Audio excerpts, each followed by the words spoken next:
मला हे फक्त माझ्या मोहीसाठी करायचं होतं। त्याला सांगितलं आणि त्याने विश्वास ठेवला की आकाशच त्याचे बाबा आहेत म्हणून। शेजारच्या काळेंनी अवनीला ओळखलं। म्हणजे यातून हे तरी कन्फर्म झालं की अवनी हीच आकाशची खरी बायको। का पोलिसांना खोटं सांगितलं? आकाश कुठल्या तरी भयंकर टोळीच्या कचाट्यात सापडलाय। अगं हा मोहित कुठे आहे? याच्या दुखऱ्या नसेवर बोट ठेवल्याशिवाय हा काही बोलणारही नाही आणि सांगणारही नाही। बाबा बाबा मोहित तू तू इथे कसा आलास आणि आईला सांगितलंयस का तू? म्हणजे तू हे सगळं नाटकच करत होतास। मोहितच्या रूपानं आपल्याला हुकमी एकाच मिळालाय काय? रणजित पकड त्याला, सोडू नको। Yes madam. नाही नाही मोहित मोहित मोहित सोडा मला, मोहित सोडा काका, सोडा काका, सोडा। प्लीज बाबा सांग ना। प्लीज मी तुम्हाला रिक्वेस्ट करतो, प्लीज मोहितला सोडा। तुम्ही मागा ते द्यायला तयार आहे मी, पण प्लीज प्लीज मोहितला सोडा ना। सोडा काका, सोडा। अवनी मोहितला घेऊन आज जा। मोहित मोहित मोहित मोहित धीरज तू पुन्हा याचा शेजारी बनून बाहेर नजर ठेव। मॅडम मी याला सोडणार नाही, आधी आपलं काम झालं पाहिजे। आकाश आता बऱ्या बोलाने तो पाऊच आमच्या ताब्यात दे, तरच मोहित घरी जाईल। नाही, या बाबतीत मी तुमचं काहीच ऐकणार नाही। माझा जीव गेला तरी चालेल, पण जोपर्यंत मोहित सुखरूप वसूकडे पोहोचत नाही तोपर्यंत मी तुम्हाला काही सांगणार नाही आणि काही देणारही।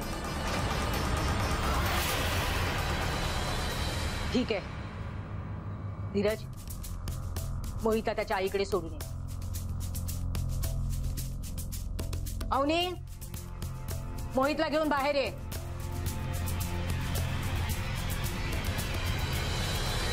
बाबा मोहित तू एक काम कर आता, तू ना या काकांबरोबर तू आता आईकडे जा। हा मी इथलं माझं काम आटपून येतो नंतर। नाही मी नाही जाणार। मी ऐकणार आहे माझं, प्लीज। तू माझा गुड बॉय आहेस की नाही? हा प्लीज ऐक माझं आता। हा जा।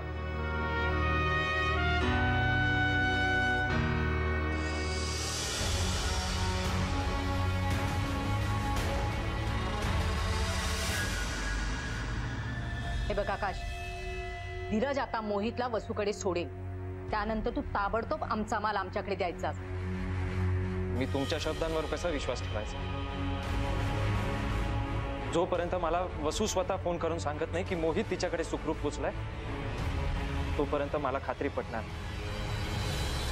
पटेल, तुझी खात्री पटेल, पण त्यानंतर जर का तू दगाबाजी केलीस तर तुझं अख्खं कुटुंब संपवून टाक। हे बघा, तुम्हाला माझ्या जीवाचं काय बरं वाईट करायचं ते करा, मला काही फरक नाही पडत, पण प्लीज माझ्या बायकोला आणि माझ्या मुलाला सोडून द्या प्लीज। आकाश तुझं म्हणजे कसं झालं माहितीये का, त्या गोष्टीतल्या राक्षसासारखं, आणि हे मी तेव्हाच ओळखलं होतं। म्हणजे त्या राक्षसाचे प्राण त्या पिंजऱ्यातल्या पोपटामध्ये असतात, तुझंही काहीच तसंच आहे। तुझेही प्राण तुझ्या बायकोत आणि मुलात अडकले, आणि याचाच फायदा मी घेतला आणि तसंच केलं। आधी या राक्षसाला संपवेल आणि मग त्या पिंजऱ्यातल्या 2 जीवात। राक्षस मी नाही, राक्षस तुम्ही आहात, आणि तुमचीच हार होणार आहे, कारण या जगात अजूनही देव आहे, प्रामाणिकपणाचा आजही विजय होतो, आणि वाईटांना शासन मिळतं। तू काही म्हणालास ना तरी काही फरक पडत नाही। आता तू आमच्या तावडीत पुरता अडकला, आता तू सहजासहजी आमच्या तावडीतून सुटणार नाहीयेस।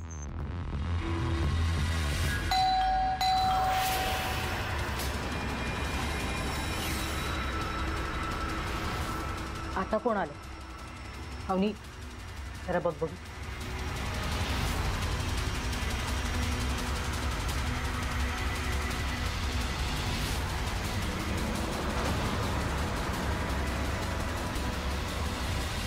छाया मॅम, बाहेर अस्मिता आणि तिची संपूर्ण टीम आली आहे। कुठं त्यांना बाहेरच्या बाहेर. एक मिनिट. अशाने त्यांना संशय येईल. मी जर का दार नाही उघडलं तर त्यांना आणखीन संशय येईल. अस्मिताची अख्खी टीम आहे बाहेर. प्लीज लवकर सांगा काहीतरी. दार का नाही उघडत आहे? मी मागच्या बाजूने बघू. नाही नको थांब. हा अवनी तू असं कर, आताच्या आता ही साडी चेंज कर आणि कुणी जर विचारलं ना तर तू सांग की तू आंघोळ करत होती. हे बघ, आकाशच्या विषयी जर विचारलं तर सांग की तो औषध घेऊन झोपलाय. ओके, जा पटकन जा. आटप. ओके. ए, तू लक्षात ठेव, तू बेडरूम मध्ये जाऊन झोपेचं सोंग घेऊन राहायचंस. जोपर्यंत मोहित घरी पोचल्याचा वसूचा फोन येत नाही तोपर्यंत तू अजिबात बाहेर यायचं नाही. समजलं? चल चल जा.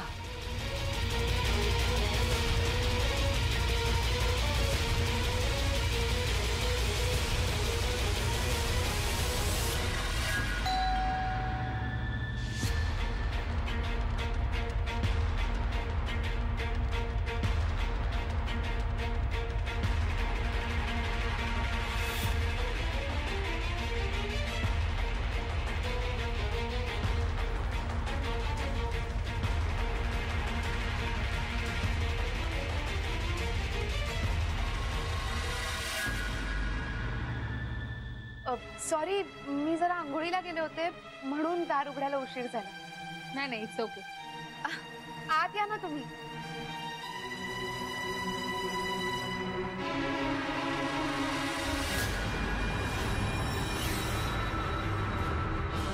या. ऍक्च्युली आकाश झोपलाय आतमध्ये, म्हणजे त्याला आताच औषध दिलंय ना म्हणून. आणि मी जरा फ्रेश होत होते म्हणून वेळ लागला दार उघडायला. पण तुम्ही इकडे अचानक काही राहिलं का? नाही काही राहिलं नाही. मोहित आला होता का इथे? मोहित वसूचा मुलगा ना? हो, तो आला होता पण परत गेला. परत गेला?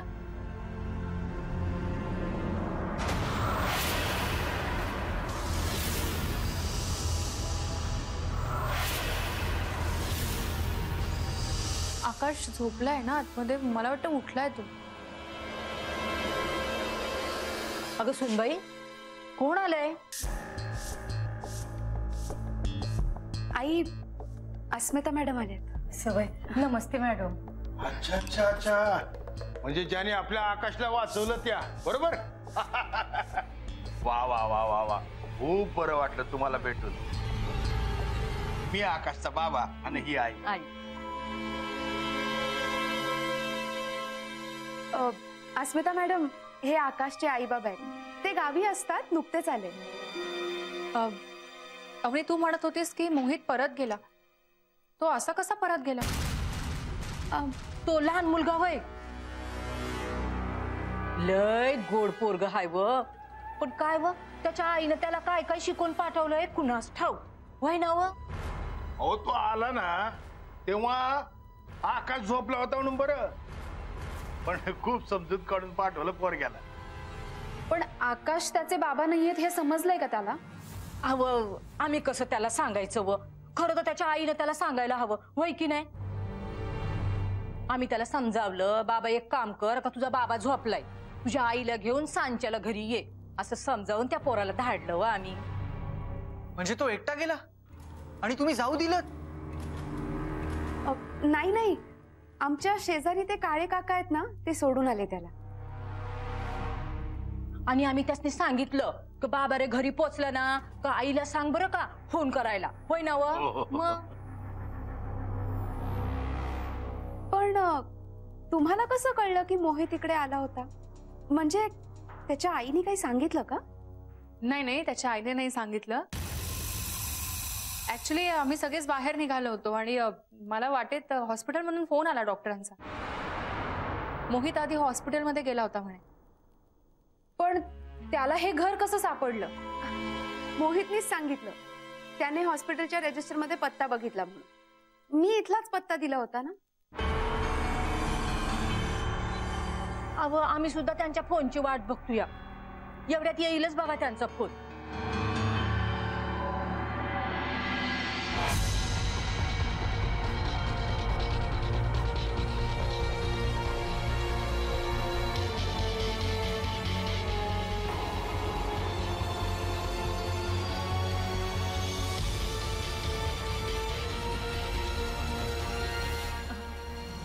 स्मिता मॅडम, तो पसारा आम्हीच काढला हो. अहो त्यातली एक एक वस्तू आम्ही आकाशला दाखवत होतो. वाटलं त्याला तेवढीच आठवण येईल परत म्हणून. आणि उपयोग झाला बरं का, ओळखलं त्यानं आम्हाला.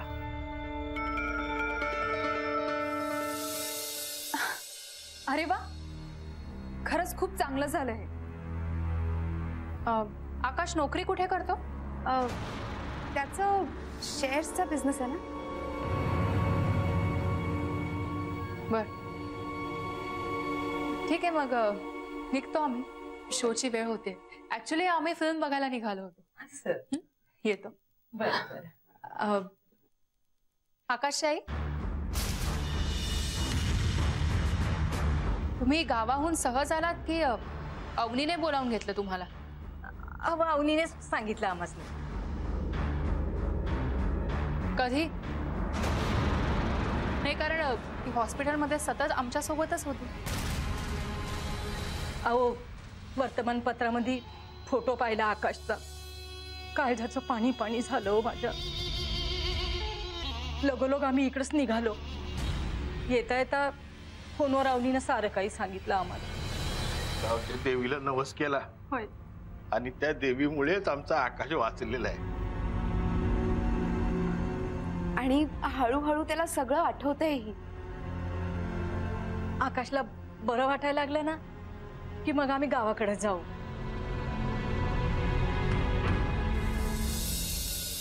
ठीक आहे, मग आम्हीही निघतो आता. चल.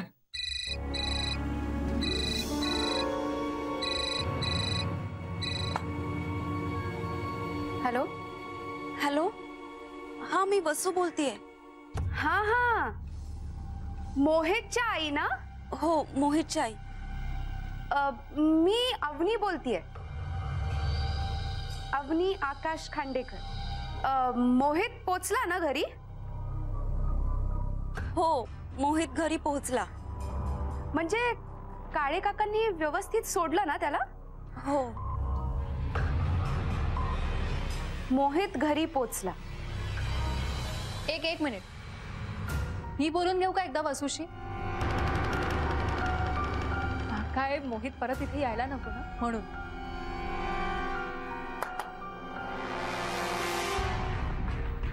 हो. हॅलो वसू, मला सांग, मोहित घरात नाहीये हे कळल्यावर तू काय केलंस? मी बाहेर पडले त्याला शोधायला, पण शेजारचे काळे काका आले आणि. बरं ठीक आहे, पण तू आधी त्याला पुन्हा एकदा व्यवस्थित समजावा. काय पुन्हा तो इथे यायला नको ना म्हणून. हो. आले दाजी. मी वसू, मी फोन ठेवते. हा, बाय. काय सिनेमाची सुरुवात चुकायला नको ना म्हणून जरा दाजी घाई करतात. आम्ही निघतो आता.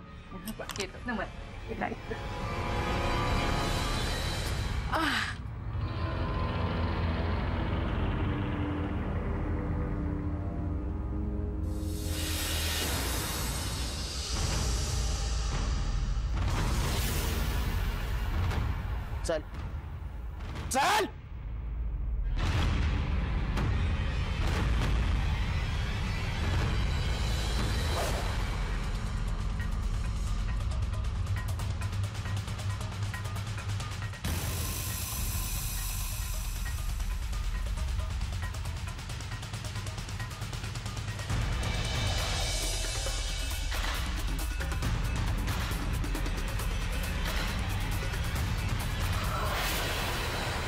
छाया मॅडम, तुम्ही रणजितला पिस्तूल लपवायला सांगितली आणि हा गेटअप घेतलात म्हणून आपण अस्मिताच्या तावडीतून सुटलो.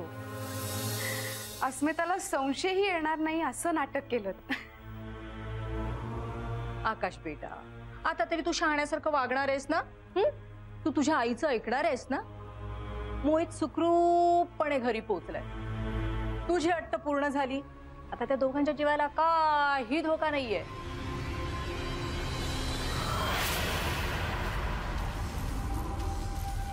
ए, नीट लक्ष ठेव यांच्यावर.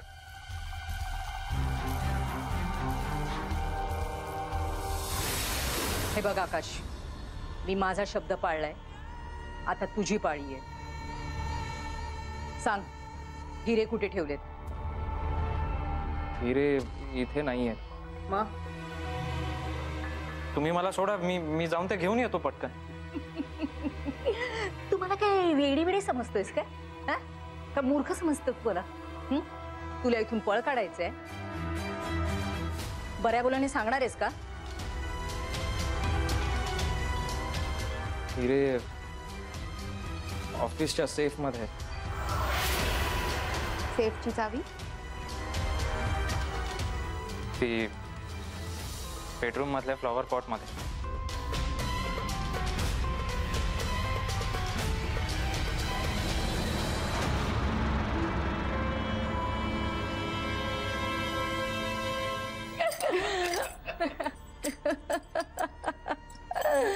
रणजित,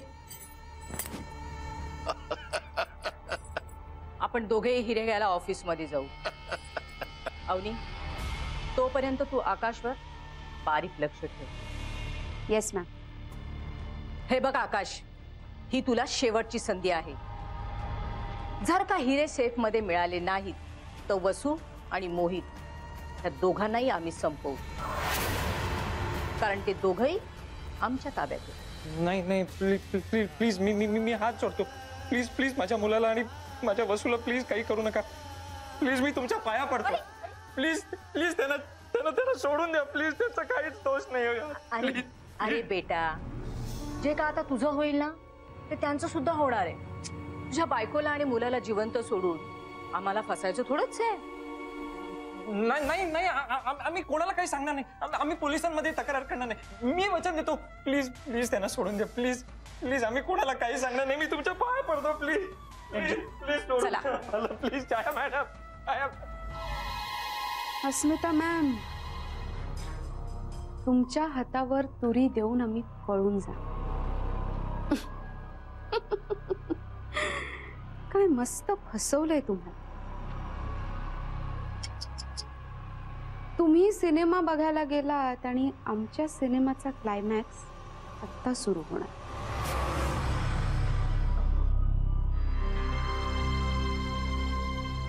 सिद्धेश्वर, सांग ना, आपण कोणत्या पिक्चरला जातोय? अचानक कधी ठरलं? आणि मी बघतीये मॅडम तिथून निघाल्यापासून सारख्या कुणाला ना कुणाला फोन करतात, मेसेज करतात. मला काही कळतच नाहीये. नाही नाही, नक्कीच नक्कीच. हो हो. अगं, त्या इतरांनाही फोन करून फिल्मसाठी बोलवतात. का? आणि कोणाला बोलावतायत? माठ आहेस का तू? कामाचं बोलतायत, दिसत नाही तुला? जरा डोकं वापर ना. थँक्यू एडिटर साहेब, थँक्यू सो मच. तुमच्या सहकार्याबद्दल खूप आभार. बघ, तू गप्पा बस. हो हो, ओके.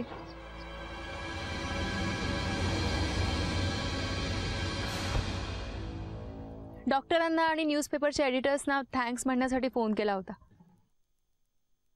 का? अगं का काय, आकाशचा फोटो इतक्या लेट देऊन सुद्धा त्यांनी तो लगेच छापला आणि म्हणूनच अवनी त्याच्याकडे पोहोचू शकली. आणि मोहित बद्दलही आपल्याला डॉक्टरांकडूनच कळलं. म्हणूनच आपण त्याला शोधायला आकाशकडे गेलो. आणि आता तर मोहित सुद्धा त्याच्या आईकडे पोहोचलाय. मॅडम, तुम्ही जे बोलताय ते तुमच्या मनात नक्कीच नाहीये. आणि मला माहितीये तुम्ही आम्हाला टेस्ट करण्यासाठी ही कोडं घालताय ना. एक कोडं तर मी सोडवलंय, ते म्हणजे आपण पिक्चरला जात नाहीये. पण मग आपण जातोय कुठे? तुमच्यामुळे आज माझा नवरा आकाश सुखरूप घरी आला.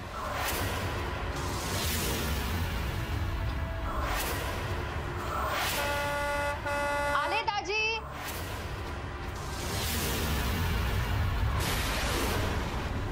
माझ्या बेशुद्ध पडलेल्या नवऱ्याला तुम्ही वाचवलं.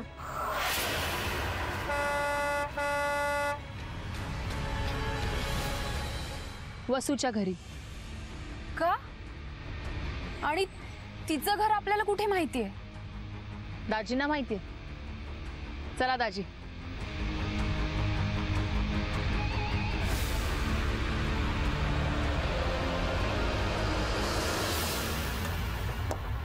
येस.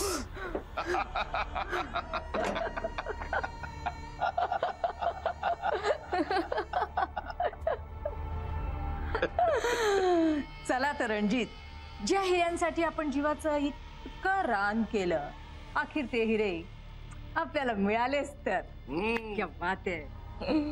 आता हिरे घेऊन आपण तिथे जायचं की त्यांना इथे बोलवायचं? कळेल कळेल, जस्ट वेट.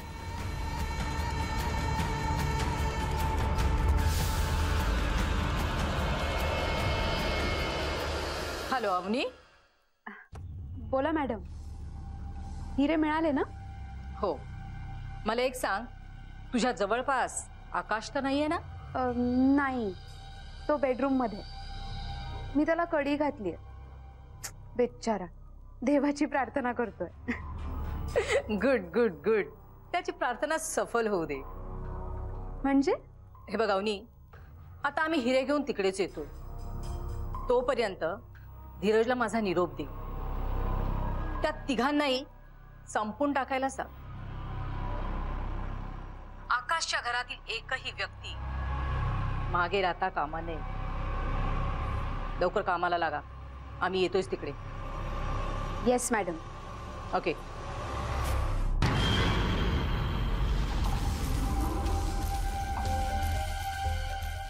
छाया, अगं तिघांना मारायला सांगितलंस? काही गडबड झाली तर?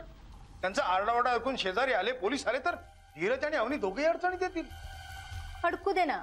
आपल्याला काय, आपण तिथे जायचंच कशाला. आता आपण इथून थेट एअरपोर्टचा रस्ता धरायचा आणि मग तिथून डायरेक्ट परदेशात, जिथे आपल्याला कुणीही ओळखणार नाही. Madam, you are great. Hello Dheeraj, मॅडमचा फोन आला होता. त्यांना हिरे मिळाले. That's great. म्हणजे आपलं काम सक्सेसफुल झालं समजायचं तर. हो, पण मी काय सांगते ते नीट ऐक. मॅडमनी सांगितलंय इथले कुठलेही पुरावे शिल्लक ठेवायचे नाही.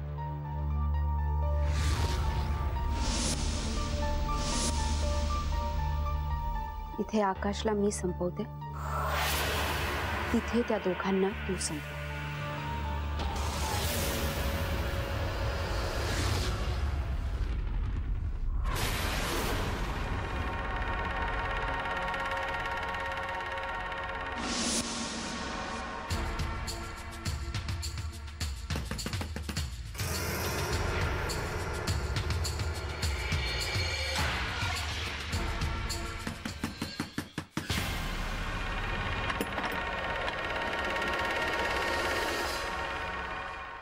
तू दाराला कडी का लावली होतीस बाहेरून?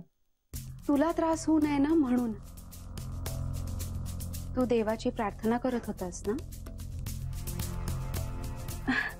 हे बघ, मी तुझ्यासाठी तुझी आवडती स्ट्रॉंग कॉफी आणली. नकोय मला.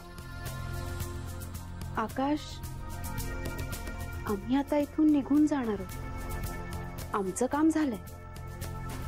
तुम्हाला परत कधीही त्रास नाही देणार आम्ही. पण जाण्याआधी तुला सॉरी म्हणायचं होतं. सॉरी? का? तुझा काय संबंध? तेच केलं जे तुझ्या मॅडमने तुला करायला सांगितलं. आणि प्लीज, मला तुझ्याशी कुठलंही नातं ठेवायचं नाहीये. नको ठेवू, पण मला स्वतःला खूप गिल्टी वाटतंय. मी वसूशी भांडले, तुझी बायको असल्याचं खोटं नाटक केलं आणि तुला पण नाटक करायला लावलं. पण तुझं आणि माझं काहीच वैर नाहीये ना. मी मॅडमच्या हुकमाची ताबेदार होते. मी त्यांचं ऐकलं नसतं ना, त्यांनी मलाही संपवलं असतं. मग काय? मी तुला माफ केलं असं म्हणू? सॉरी, मला ते जमणार नाही. अपेक्षाही नाहीये, पण एक कप कॉफी पिऊन आपण आपलं वैर संपवू शकतो ना. मला आधी वसूला आणि मोहितला भेटायचंय. बस. हे बघ, तू कॉफी पी, मग मी तुला त्यांच्याकडेच पाठवणार आहे. प्रॉमिस.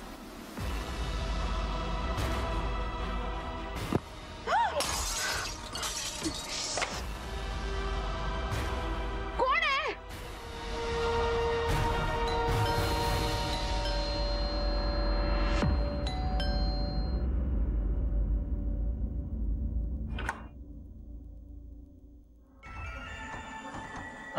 सॉरी, इथे चुकून खेळताना आता बॉल आला. हा तो. अरे तुमच्याकडे द्या. तू बाहेर हो आधी. एकतर आमच्या घरात बॉल मारलास आणि तोंड वर करून बॉल मागतोयस. लाज नाही वाटत तुला? लाज तुम्हाला वाटली पाहिजे,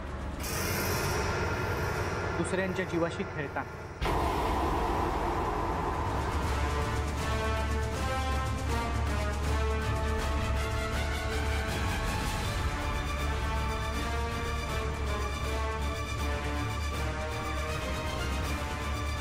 आम्ही बाहेरच होतो आणि तू कॉफीमध्ये विष घातलंय हेही माहिती आम्हाला. काय? हो,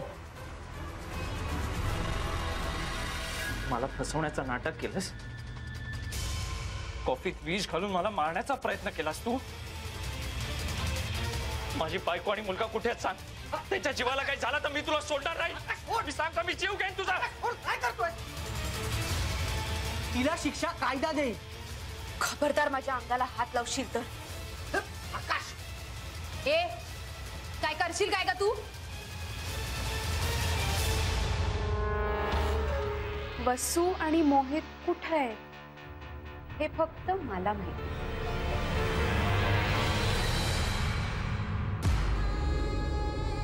आकाशकडे जायचंय ना तुम्हाला? जाऊ. वर आकाशात पोचवतो तुम्हाला. चल.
आकाश, आकाश कसा आहे?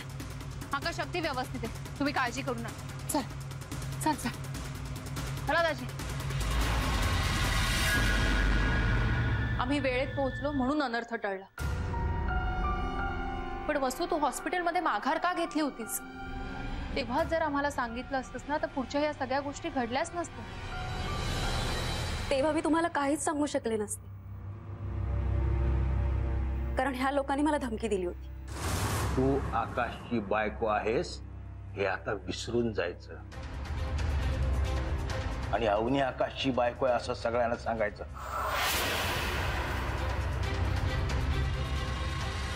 शिवाय आकाशच्या जीवालाही धोका होता. माझ्या आकाशसाठी मी काही करू शकले असते, पण माझे हात दगडाखाली होते. अवनीच आकाशची बायको आहे हे मी मान्य केलं नसतं तर माझ्या घरच्यांच्या जीवालाही धोका होता. ते वशीकरणाचं सामान तेही अवनीनेच आणलं होतं. मी फक्त बाप्पाचा अंगारा आणला होता, पण त्यावेळी माझ्याकडे पर्याय नव्हता. हे लोक म्हणतील तेच मला करावं लागलं. मला जाणवत होतं की आतल्या तुझी घुसमट होती. अवनी जेव्हा आकाशकडे आतमध्ये गेली तेव्हा तुझ्या भावना मला कळत नव्हत्या, पण मला जाणवत होतं की तुला त्याच्याविषयी काळजी वाटते. तुझ्या चेहऱ्यावरचे भाव बरंच काही सांगून गेले. आणि म्हणूनच माझा विश्वास बसत नव्हता की तू दोषी आहेस. मॅडम, तुमच्यामुळे मला माझा आकाश परत मिळाला. मी बापाकडे साकडं घातलं होतं. त्याने तुमच्याकरवी मला माझा आकाश परत दिला.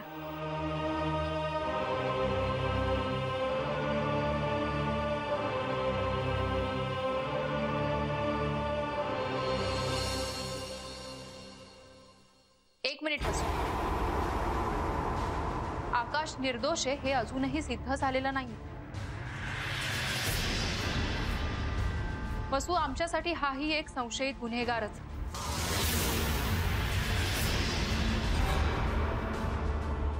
हे सगळं नाटक हिऱ्यांसाठी करण्यात आलं, ज्यामध्ये हाही सामील असू शकतो. नाही नाही अस्मिता मॅडम, मी मोहितची शपथ घेऊन सांगतो, मी खरंच चोरी केलेली नाही.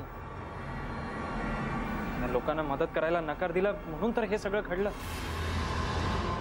बघ, जे काही घडलंय ते आधी सविस्तर सांग, मग आम्ही ठरवू तुझ्यावर विश्वास ठेवायचा की नाही.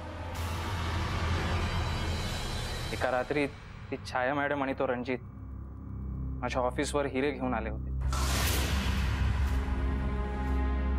त्यांना त्या हिऱ्याने पैलू पाडून हवे होते. या कामासाठी ते वाटेल ती किंमत मोजायला तयार होते. मी खुश झालो, पण त्यांची एक अट होती की हे काम मी ऑफिसमध्येच बसून करायचं, घरी जायचं नाही.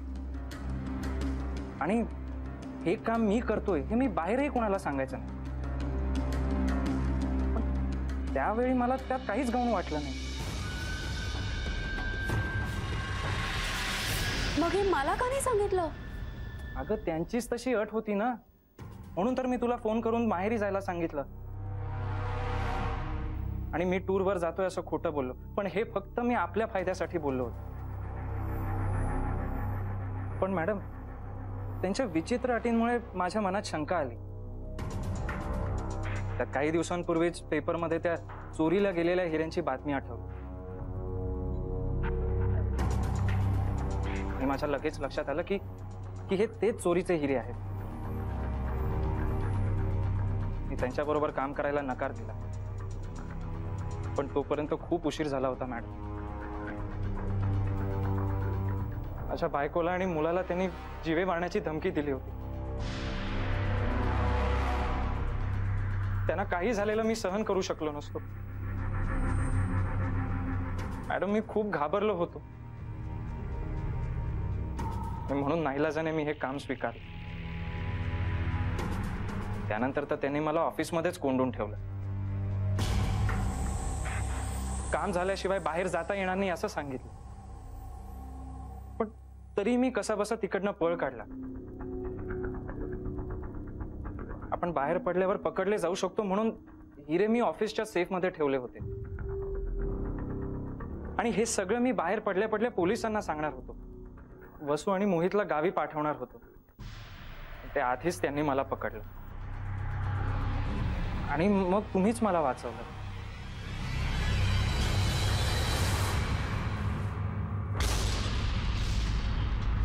याला लवकरात लवकर हॉस्पिटलला घेऊन जाऊया.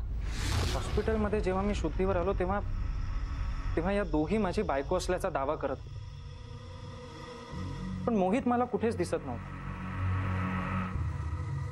म्हणून मी तेव्हा माझी स्मृती गेल्याचं नाटक केलं.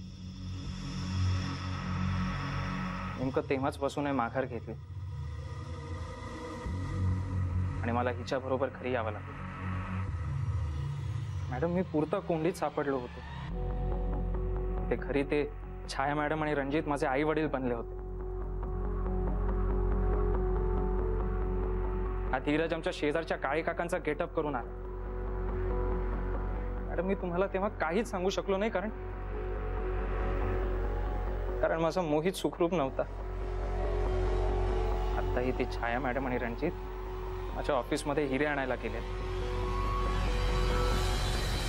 मोहित इथे आला तेव्हा मीही त्याला शोधत इथे आले, पण ह्या लोकांनी त्याला परत नाही पाठवलं. आकाशला नकळत मला आणि मोहितला गच्चीवर बांधून ठेवलं. मला एक गोष्ट कळून चुकली होती. हिरे मिळाल्यानंतरही ते आम्हाला मारूनच टाकणार होते. मी तर जीवाची आशाच सोडली होती,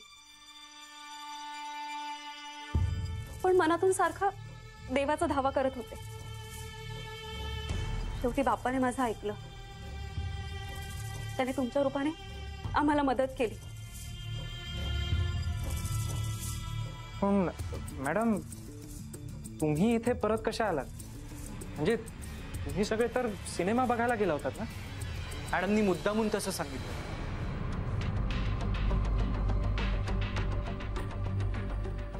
हे लोक गाफील राहावेत म्हणून. इथे वरवर सगळं ठीक दिसत असलं तरी काहीतरी गोंधळ आहे हे मला जाणवत होतं. आणि मग हळूहळू एक एक गोष्टी लक्षात यायला लागल्या. अवनीने मला सांगितलं होतं की आकाशचा शेअर्सचा बिझनेस आहे, आणि वसू म्हणाली होती की तिने त्याचा इंटरव्ह्यू एका मासिकात वाचला होता. मग मी त्या मासिकाच्या संपादकाशी संपर्क केला आणि तो इंटरव्ह्यू वाचला, आणि मग सगळ्याच गोष्टी क्लिअर झाल्या. ज्यावेळी मी घरी आले होते तेव्हा त्या तिथल्या वरच्या ड्रॉवर मध्ये मला हिऱ्यांना पैलू पाडण्याचं सामान दिसलं होतं.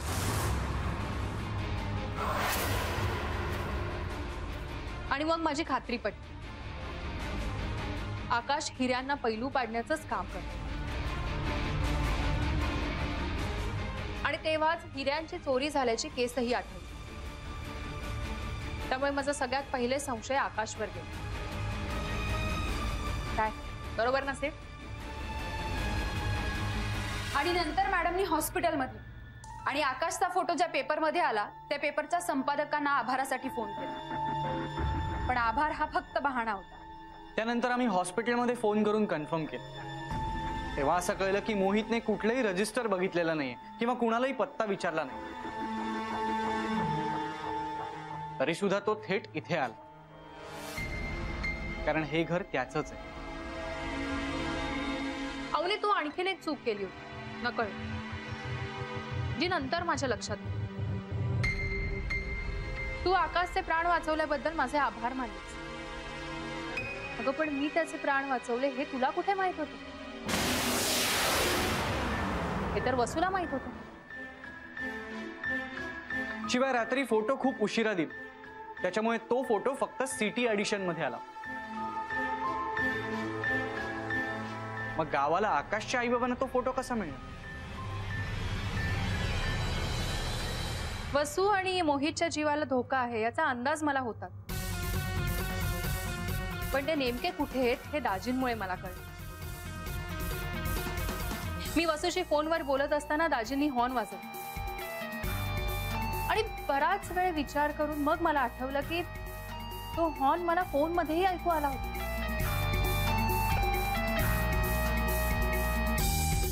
याचाच अर्थ वसू तिथेच कुठेतरी आसपास त्याच आवारात होती.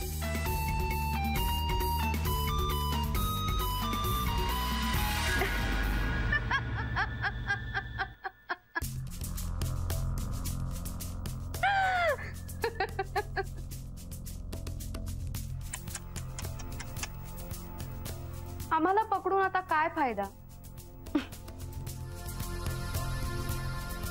छाया मॅडम आणि रणजित हिरे घेऊन पळून गेले. चुकती असतो, कारण तुमच्या मॅडमना आणि रणजितला ऑलरेडी पोलिसांनी अटक केली.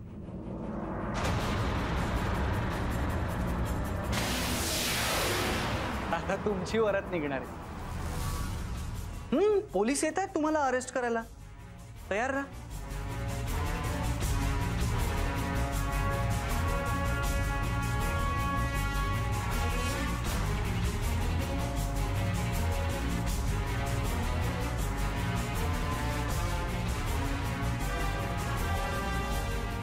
हॅलो इन्स्पेक्टर साहेब. मॅडम, तुमचे खरंच खूप आभार, पण हे सगळं तुम्ही केलं कसं? नाही म्हणजे त्यांना शोधणं खरंच खूप कठीण होतं. माझी माणसं बंगल्याबाहेर पडलेल्या प्रत्येकावर नजर ठेवून त्या दोघांनाही फॉलो करत होते, आणि तसा मेसेजही मी कदम साहेबांना केलाच होता. अस्मिता मॅडम, तुमच्या जागरूकतेचं कौतुक करावं तितकं कमी आहे. हो, आम्हाला जी गोष्ट इतकी अवघड वाटत होती ती तुम्ही किती सहज सोडवली. हो तसं काही नाही, मी फक्त पोलिसांना मदत केली. खरं तर इन्स्पेक्टर कदमांमुळेच ही हिऱ्यांच्या चोरीची केस सॉल्व्ह झाली. एक मोठी टोळी गजाआड झाली. आता त्यांना नक्की शिक्षा होईल आणि मोठ्यात मोठी शिक्षा व्हायला पाहिजे त्या चौघांना. म्हणजे परत कोणत्याही कुटुंबाकडे वाईट नजर नाही ठेवणार. वसू, आता तुझा नवरा आणि तुझा मुलगा दोघेही तुझ्या जवळ.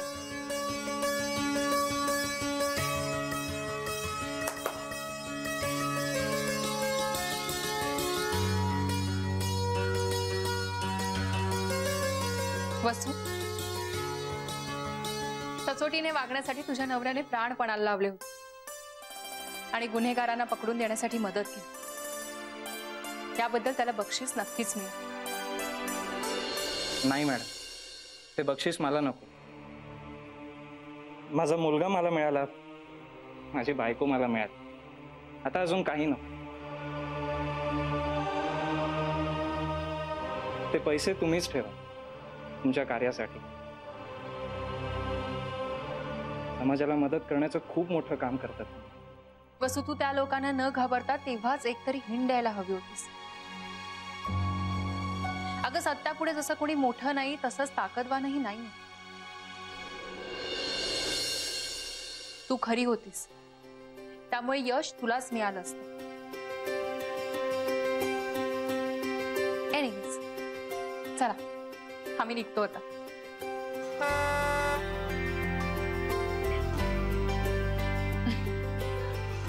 दाजी हॉर्न वाजवताय. आता खरंच आम्हाला सिनेमाला जायचंय. चला येते मी. बाय मोहित. बाय. मी पण तुमच्यासारखा मोठे झाल्यावर चोरांना पकडणार, हो की नाही आई? हो. बर, चला येतो आम्ही. बाय. बाय.